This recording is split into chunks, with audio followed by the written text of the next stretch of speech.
Então, eu vou estar refutando a ideia aqui do amigo do TikTok, JB, amigo aí do TikTok, que a gente sempre está falando algumas coisas assim sobre estudos, sobre a questão de Sodoma e Gomorra. A cidade de Sodoma e Gomorra eram, na verdade, 5 cidades, tá? Que se engloba a cidade de Sodoma e Gomorra.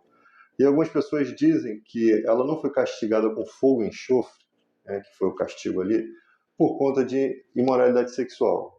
Alguns estudiosos dizem que foi por conta de outras práticas, né, de injustiças sociais acontecendo naquele lugar, e que naquela questão dos anjos sendo abordados, né, pelos cidadãos daquela cidade, não se trataria de imoralidade sexual, mesmo apesar de Ló ter oferecido suas filhas virgens.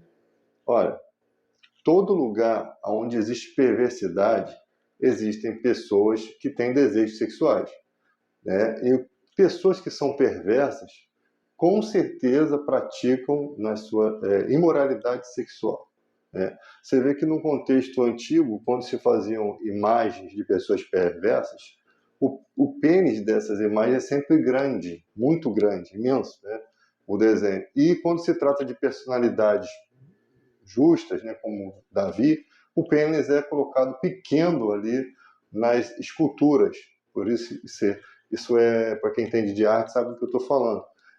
Num contexto antigo, ou seja, aquele cara que é do mal é tido como uma pessoa sem controle emocional. Então ela era retratada na cultura, na história antiga, né? Como sendo alguém com pênis muito grande, extremo, por ela não ter condição de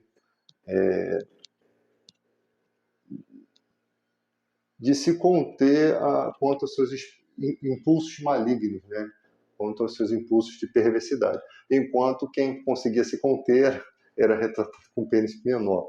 Então, toda a cidade onde há situações de maldade, né, entre a humanidade, sabendo que o homem tem desejos sexuais, mulheres têm desejos sexuais, com certeza a prática da imoralidade sexual vai estar no ápice ali. Isso acontecia com os romanos, possivelmente acontecia com os povos bárbaros lá na época de Jonas, né? A gente não sabe que tipo de situação que eles praticavam ali. Então, é lógico que vamos falar da questão que tem que ser abordada das escrituras. A Bíblia fala que nós não temos o direito de julgar os de dentro, os de fora, né? Os de fora da fé, Deus julgará. O padrão de julgamento das pessoas que não têm o conhecimento da palavra é totalmente diferente. Nós, cristãos, não temos o direito de julgar os de fora. Quando o cristão está pregando coisas para fora da igreja, tentando recriminar coisas fora da igreja, ele está cometendo uma série de equívocos. Por quê? Porque há uma diferença muito grande entre o cristão e o não cristão. Vamos falar dessas diferenças. Acredita-se que todas as pessoas que não estão sob a proteção do selo do Espírito Santo, né, como diz lá em Colossenses 1,13, ele nos tirou do império das trevas e nos transportou para o reino do Filho. Quando falo daquela questão do valente, que Jesus, quando o valente, quando ele guarda armado os seus despojos, sobrevindo alguém mais valente, vence e destrói a armadura em que confiava. Então você vê em toda a Bíblia, você vê que pessoas não cristãs estão subjugadas pelo império das trevas. Satanás cega o entendimento dos incrédulos para que não enxergue a luz que há em Cristo. Na parábola do semeador, quando a gente prega o evangelho, quem é o maligno arrebata aquela palavra do coração. Então, Satanás, ele domina sobre a humanidade. E a única forma de sair desse domínio, né, é com Jesus Cristo. Então ele sela você se torna propriedade exclusiva de Deus, você recebe o Espírito Santo, coisa que o mundo não tem, não entende. Quem é o Espírito Santo? Aquele que te consola, intercede por suas fraquezas. Ou seja, nós temos um ajudador nas nossas fraquezas, porque apesar de conhecer Jesus, a gente tem fraquezas que precisam ser ajudadas, consoladas. Então, você imagina que se para o cristão que está em Cristo, está na presença de Deus, Ele tem todas essas ajudas e mesmo assim consegue ser fraco e mesmo assim precisa de um ajudador. Imagina para quem está do lado de lá. Então não tem condição de você fazer um julgamento do lado de lá. Por quê? Porque o lado de lá está totalmente subjugado ao principado das trevas. Então, o erro da igreja é esse. Quando Paulo diz, nós não temos direito de julgar os de fora, só os de dentro da fé. Os de fora Deus julgará. Os de dentro da fé. O cara é pastor, o cara é irmão, o cara começa na prática da homossexualidade. Como cristão, você tem como chegar e conversar com ele. Por quê? O que acontece na nossa conversão? Quem convence o homem do pecado, da justiça e do juízo é o Espírito Santo. Quem está em Cristo, nova criatura é. As coisas velhas se passaram, antes que tudo se fez novo. No mundo, você tem dois requisitos. Você tem pessoas que nascem, né, e têm o desejo homossexual. E você tem pessoas que esse desejo desperta depois de adulto. Tá? E você tem pessoas que nunca despertou, ela se torna cristão e depois desperta esse desejo. É estranho. Ou você tem pessoas que já tinham esse desejo de alguma forma, se tornaram cristão e esse desejo aflorou, não se sabe o porquê. Né? Eu sempre falo assim, se for uma condição genética, a pessoa em si não estaria condenada. Por quê? Como é que você vai ser condenado por um erro genético seu, do seu DNA, se fosse uma questão genética? Né? É como uma depressão química, você só tem como tratar com um medicamento. Aí a pessoa se matou, né? Ela se matou, né? A Bíblia não fala que os suicidas vão para o inferno, não. Fala dos homicidas, fala dos homens sanguinários, né? Mas ela tirou a vida porque ela talvez não soubesse que deveria tratar aquilo com medicamento. Então, é uma condição imposta na vida dela, uma coisa que está subjugando ela e é uma coisa física, né? Mas tudo uma coisa que está atrapalhando. Tipo, quem tem problema de tireoide tem problemas hormonais que podem causar depressão, entendeu? Se não tratar aquilo, a pessoa fica destruída. Oração muitas vezes pode resolver? Sim, a oração tem poder, mas a gente não pode desprezar que nós somos humanos que precisamos da área da medicina para nos tratar também, né? E é muito importante porque nem tudo você consegue em oração, né? A maioria das coisas você trata com a medicina, né? Nós sabemos bem disso. Então, essas são as questões. Fora da igreja, nós não temos o direito de julgar. É esse o ponto de falta de equilíbrio dos cristãos. No momento em que você está julgando os de fora, você está descumprindo o que a Bíblia diz.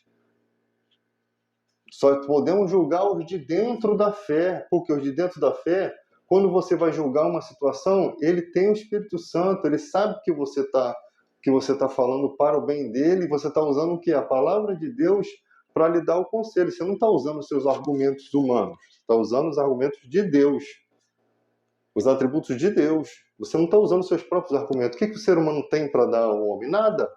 Ele vai usar o que? A palavra de Deus. Mas e as pessoas vão se perder? As pessoas, se a gente não falar, elas se perdem. Não se perdem. Não se perdem, sabe por quê? Porque a gente prega o Evangelho, e Isaías 55 anos diz que a palavra de Deus nunca volta vazia. Ela é como a chuva que não volta para as nuvens sem antes regar a terra. Qualquer palavra que você pregue ali, Novo Testamento, Salmo, Provérbio, ela tem o poder de Deus transformador. Agora, ninguém é obrigado a nos ouvir. Ouve quem quer, você prega, a pessoa quiser ouvir, a pessoa ouve. Outra questão, a gente estava abordando esses dias, para um assunto aqui fora desse, sobre a questão do divórcio, né? Se esquecendo essas pessoas que no contexto judaico, quando Jesus está tratando ali, os judeus, eles nascem na lei, são ensinados desde criancinha na lei. Eles se tornam adultos conhecedores da lei.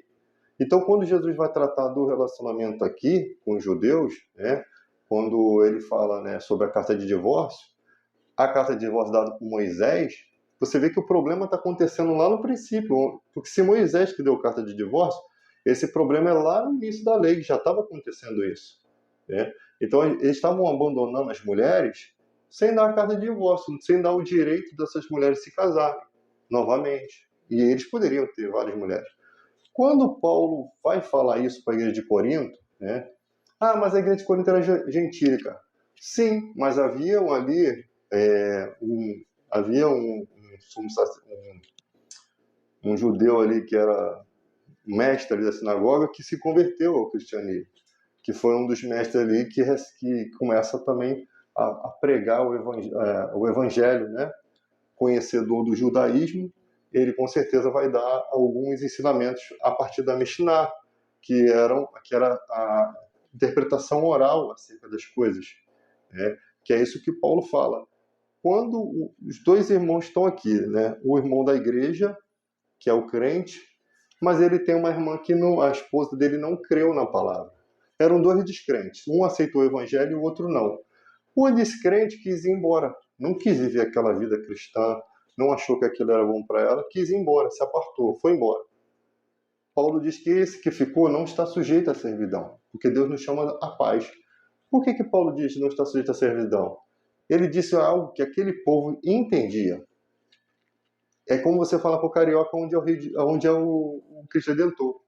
Outras pessoas e outros países não vão entender, mas quem é carioca sabe onde é o Cristo Redentor. Exatamente, Paulo está dizendo uma coisa que eles entendiam, que era uma permissão para o segundo casamento. Por quê? Porque aquela pessoa foi abandonada, não foi a partir dela. Ela não foi ela que quis isso. Então ele usa uma questão da Mishnah, né, e de alguns escritos antigos do primeiro século que foram encontrados, que eram ensinamentos rabínicos, né, para mostrar que ela podia se casar de novo, porque no judaísmo ocorria isso, tá? E não era errado, ocorria esse tipo de coisa. Muita gente não sabe que no judaísmo as pessoas elas podiam se casar novamente por determinadas coisas. O marido sumiu na guerra, não foi comprovada a sua morte, mas por ter ido à guerra, possivelmente morreu, a pessoa se casava de novo. Agora, o marido sumiu, não tinha como comprovar a morte, não tinha como casar de novo. Mas o marido está tendo atitudes homossexuais, podia se casar de novo, perdia o divórcio. Ia lá para os rabinos, eles julgavam a situação e concediam o divórcio. O marido está sendo agressivo com a mulher já não aguenta mais, a mulher ia lá com o rabino, conversava, divórcio. Podia. Então, podia ter o divórcio nas questões, eram ensinamentos rabínicos da época. A Mishnah era um ensinamento rabínico. Então, se a pessoa te abandonou, você não teve culpa. Ela quis seguir outra vida, possivelmente ela vai cometer adultério, que ela vai casar de novo, e você não tem o que fazer. Você vai ficar solteiro a vida toda, vivendo na carne, você tendo necessidades sexuais. Eu não veria problema nenhum, que seria muito justo a pessoa se casar com uma pessoa cristã e eles viverem a vida direitinho. Porque não foi ele que buscou o problema lá atrás. E lembrando que casamento, ele é amar, respeitar, honrar, mas a pessoa só vê a morte, até que a morte separe, ela não vê os outros contextos de um casamento. Você imagina, existem vários casamentos, e olha só que Paulo está dizendo isso para gentios que não conhecem a lei. Ele está usando-se da lei para ensinar pessoas que não viveram desde berço na lei. Então, se aquele povo que vivia na lei estava perdido por conta de não querer dar carta de divórcio na época da lei, e esses nasceram ensinados pela mãe desde pequeno na lei, você imagina um gentio que veio do mundo que nem lei tinha, que nem entendimento de nada tinha, nem de lei nem de graça. Então, ficaria muito difícil você tentar fazer o cara viver solteiro ali, ia ser um desespero terrível, aquela pessoa possivelmente ia voltar para a imoralidade sexual. Então, tu vê que a história tem uma coisa que não iria dar certo, né? Não daria certo. Então, a gente vai observando esses lances. O cristão tem que aprender que há um contexto ali por trás daquela história, de uma época oriental, de uma época de pessoas diferentes, culturas diferentes. Quando vem para a parte gentílica, são outros atributos, outra cultura.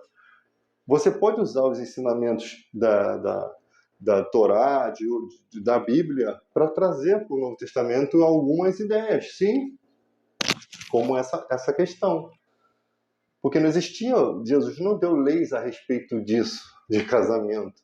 Ele simplesmente usa a ideia do próprio judaísmo, estabelecida pelo próprio judaísmo. Ele usa aquela ideia de que Deus chamou para que não se separasse, Deus não quer que se divorcie.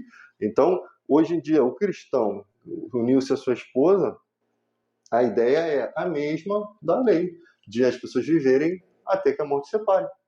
Não é a ideia do casamento de hoje, quando você faz o voto. Fora disso, se você se comportar errado, não tem mais as crueldades da lei, mas tem o quê? O divórcio também.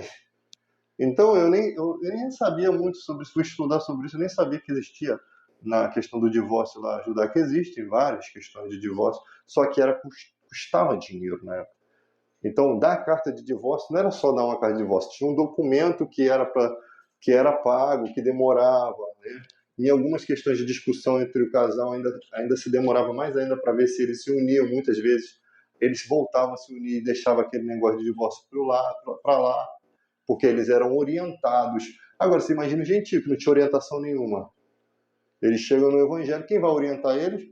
Logo Paulo, que tinha todo esse entendimento da parte judaica e da parte romana, que Paulo nasceu na província na Cilícia, na província romana, mas ele foi criado como judeu, então ele conhece bem a questão, ele saberia ensinar bem naquela questão, e ele coloca o fundamento de Cristo também para poder mostrar da onde veio, da onde a lei atribui aquilo. Ele traz esse ensinamento de Jesus para os gentios também, e ele faz uma mescla entre o entendimento judaico para que o gentio possa entender de onde que Deus começou a partir aquilo. Então, quando ele fala o irmão crente não está sujeito à servidão porque Deus nos chamou de paz, aqueles homens cujo estavam em Corinto entendiam por quê? Porque possivelmente eles passaram a pertencer a essa mesma sinagoga desse mestre, que eu esqueci o nome. Eu tenho aqui, deixa eu ver. Eu tenho aqui a Mishnah, que é o código de leis orais passada de geração em geração. Eu tenho aqui o texto que aborda isso, tá? Depois vocês dão uma olhada aí, que é do meu livro de teologia. E eu tenho aqui, ó, 1 Coríntios 1,14, Crispo, né? E Crispo, principal da sinagoga, creu no Senhor com toda a sua casa, e muitos dos coríntios, ouvindo-o, creram e foram batizados. Está aqui a prova. Crispo da Calcedônia foi um dos primeiros seguidores de Jesus, né? Ele era um dos líderes da sinagoga de Corinto. Entendeu? Então, você percebe que quando Paulo fala isso, né, o descrente quiser se apartar, todavia o cristão não está sujeito à servidão, ele está usando a Mishnah, né, que é uma tradução oral de um ensinamento de que poderia aquela pessoa seguir com sua vida e casar-se com outra pessoa.